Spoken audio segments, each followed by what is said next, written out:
నమస్తే, welcome to 4 Sides TV. త్వరలో జరగనున్న పార్లమెంట్ ఎన్నికల్లో బీజేపీ ఏ పార్టీతోనూ పొత్తులు పెట్టుకోకూడదని నిర్ణయించుకుంది. తెలంగాణలో ఒంటరిగానే బరిలోకి దిగుతుంది. ఇదే విషయాన్ని కేంద్ర మంత్రి కిషన్ రెడ్డి కూడా స్పష్టం చేశారు. సర్వేలకు అందని విధంగా లోక్సభ ఫలితాలు ఉండబోతున్నాయని కిషన్ రెడ్డి అంటున్నారు. కొద్ది రోజుల క్రితం పార్టీ సమావేశంలో అసెంబ్లీ ఎన్నికల ఫలితాలను పార్టీ నేతలు సమీక్షించారు.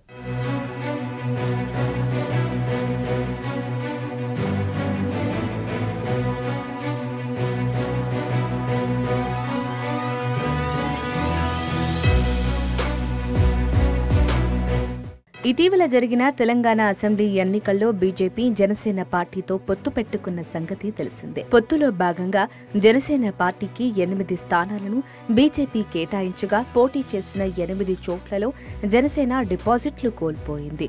తెలంగాణలో Janasena party chief Pawan Kalyan image కలిసి వస్తుందని భావించి జనసేనతో పొత్తు పెట్టుకున్న బీజేపీకి ఎదురు దెబ్బ తగిలింది.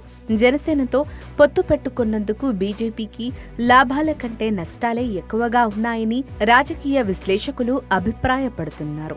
జనసేన కంటే బీజేపీ పోటీ చేసిన నియోజకవర్గాల్లోనే పార్టీ అభ్యర్థులు ఎక్కువ ఓట్లు సాధించారు.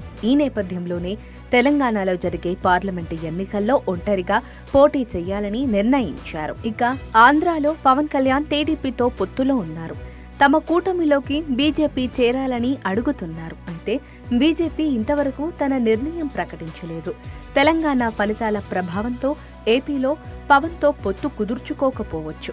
టీడీపీతో పొత్తు ఉంటే తాము దూరంగా ఉంటామని కేంద్ర నాయకులు ఇప్పటికే పవన్కి స్పష్టం చేసినట్టు చెబుతున్నారు. అయితే అధికారిక ప్రకటన మాత్రం రాలేదు.